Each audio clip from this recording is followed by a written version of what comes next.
This video was brought to you by CuriosityStream. Sign up now to get access to all of our exclusive content, including our writers arguing over who they think the next British Prime Minister will be. While many Conservative MPs have stood by the Prime Minister through scandal after scandal after scandal, the latest one surrounding Chris Pincher seems to be the final straw. That's because on Tuesday evening, a slew of resignations saw Johnson losing his Chancellor and Health Secretary within just a matter of moments. So let's take a look at what's happened, how the scandal unfolded, who's resigned, and what happens next. If you want more updates on this story, then be sure to subscribe to the channel and help us get ever closer to 600,000 subscribers. Anyway, let's start with the proximate cause of all of this chaos, the Chris Pincher scandal. And this scandal goes all the way back to 2017, when then Deputy Chief Whip Chris Pincher became caught up in the Pestminster scandal, with fellow Tory politician Alex Storey even going as far as branding him a pound shop Harvey Weinstein.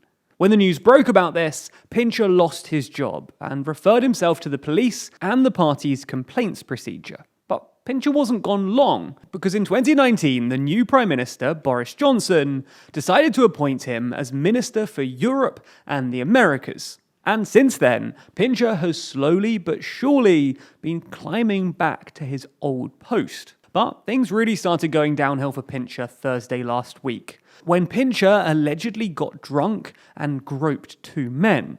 Pincher even admitted that he drank far too much and, quote, embarrassed myself and others, before he promptly resigned as Deputy Chief Whip.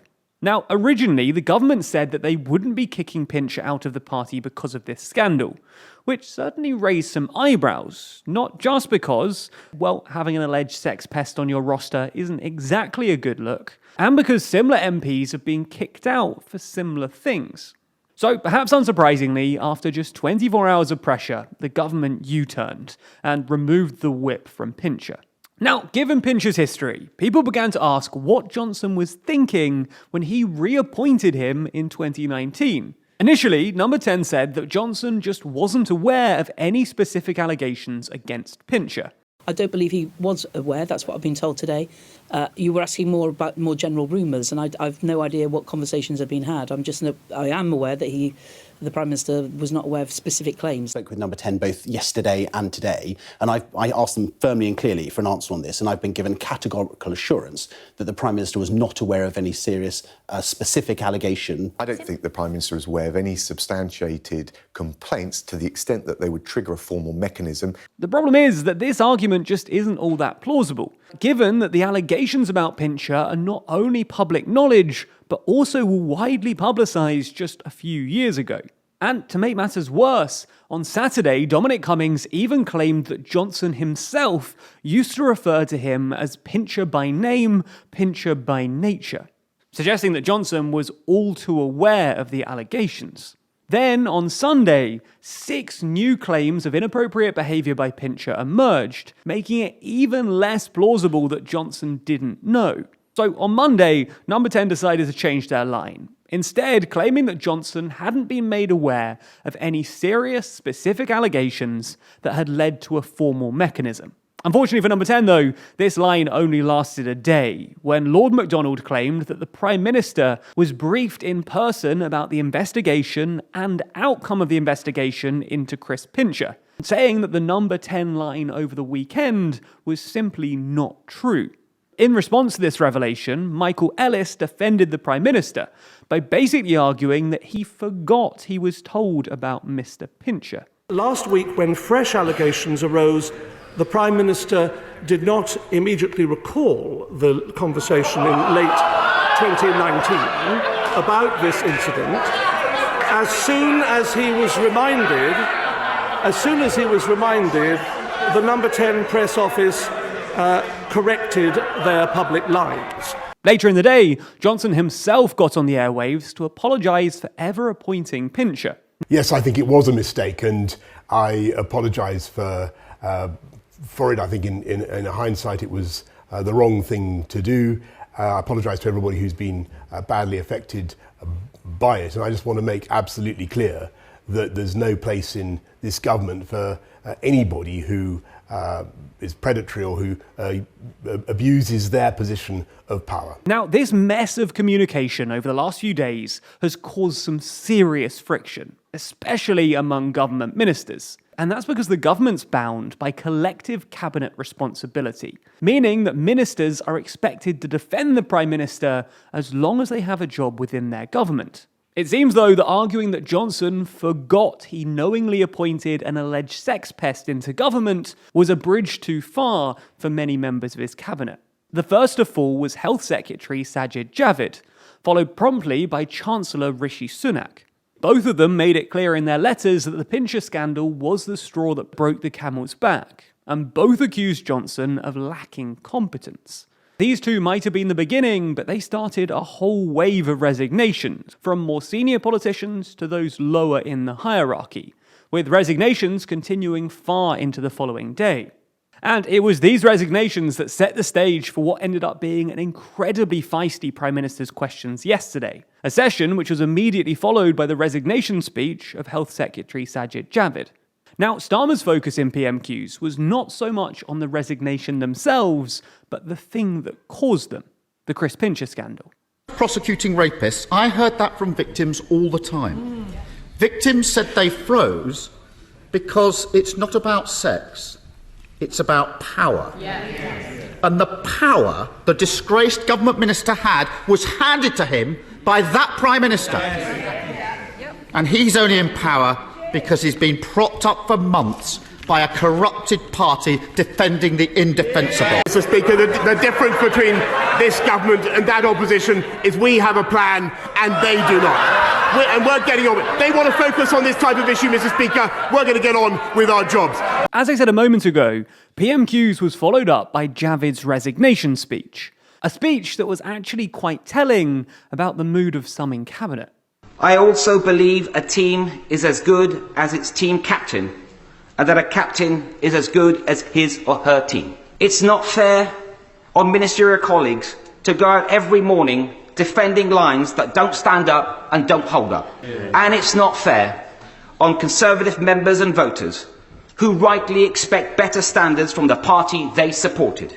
So, with Javid gone and pressure increasing, what could happen next? Well, Johnson's now overseen 36 resignations in 24 hours, which is the highest number of any Prime Minister since 1932. And therefore, the pressure on Johnson is now immense. And the drip feed of resignations over the last couple of days certainly hasn't helped him. One thing that absolutely didn't help him, though, was when his good pal Michael Gove went to him yesterday afternoon to tell him that the gig was up and that he really ought to resign. But will he heed Gove's advice? What happens now? Well, there was a huge amount of speculation yesterday that the 1922 committee, the committee which represents Conservative backbenchers, was going to change their own rules to give themselves the opportunity to kick out Boris Johnson. Basically, as things currently stand, Johnson can't face another vote of no confidence until next year. And that's because current rules state that the Prime Minister has a year of immunity after a vote of no confidence, with Johnson facing and winning a vote of no confidence only a few weeks ago. But the rules that stipulate this immunity are flexible, and the executive of the 1922 committee have the power to amend the rules, but only do so if it's the will of the party. And that's doubly interesting, because there are elections to choose a new executive of the 1922 committee coming next Monday. And depending on who wins, there's a high likelihood that a rule change could take place under this new executive. It's unclear at the moment what new rules the executive might choose to introduce, although it's expected that a new, higher threshold will be announced, which will need to be surpassed in order for Johnson to face a second no-confidence vote, even within this immunity period. Now, as I said, this change can't possibly happen before Monday, but let's quickly run through what could happen before then. Firstly, last night, Johnson faced a rebel group of cabinet members who urged him to resign. Johnson could succumb to this pressure and announce his resignation on his own. But if he doesn't do this, and he survives until Monday, then the 1922 committee could amend their rules, as we've just outlined. And once that new threshold is met, Johnson will be subject to another no-confidence vote. If he loses, then he'll have to resign. But if he wins, he'd stay on as Prime Minister. And while the pressure on him to resign would be immense, there'd be basically no routes left for the rebels who want him gone. However, it's worth saying that if he does actually win the vote, it's likely that he survived in part because the pressure on him to go had subsided over the weekend, and he was able to somehow shore up his position. In this case, then, it's likely that he'd be able to continue on as Prime Minister, albeit a very bruised one. However, if through one of the aforementioned routes Johnson is forced out of office, a leadership election would occur within the Conservative Party. Now, we won't get into the minutiae of this election right now, but the overview is that it will begin with Tory MPs putting their names forward. Then fellow Tory MPs vote on their favourites, with the ones with the least support being progressively eliminated until just 2 remain.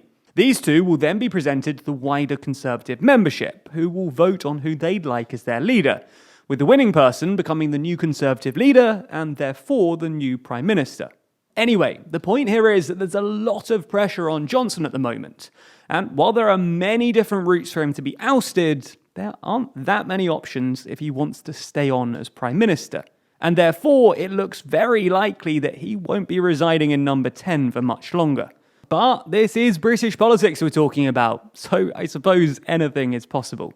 So if Johnson's very likely on his way out, then who's going to replace him? Well, there are a number of possible candidates. So I asked TLDR UK's writers to privately write down their top 5, bring them into the studio, and then fight it out. You can find out their answers and see the arguments unfold by watching the exclusive video only on Nebula. That's a streaming service where you can get a whole bunch of exclusive TLDR videos, including this one and many others, as well as getting access to some of our videos early and all of our videos ad-free. Also on Nebula, and this is very fun, we actually wrote 3 different versions of this video with 3 potential outcomes. So if you want to watch an alternate reality version of this video where different things end up happening, then those alternate versions are available on Nebula. Now, if that sounds good and you want to sign up to Nebula, then the cheapest way to do so is with the Curiosity Stream Nebula bundle deal. That way, signing up to Curiosity Stream for the crazy low price of less than $15 a year gets you access to our streaming service Nebula too. That's right, 2 streaming services for just over $1 a month. And by the way, Curiosity Stream is awesome. It contains absolutely boatloads of high quality documentaries on all kinds of topics that I know that TLDR viewers will love. So if you want both services, including all of our exclusive content, then you can get it for less than $15 a year. The link's in the description, and thank you for your support.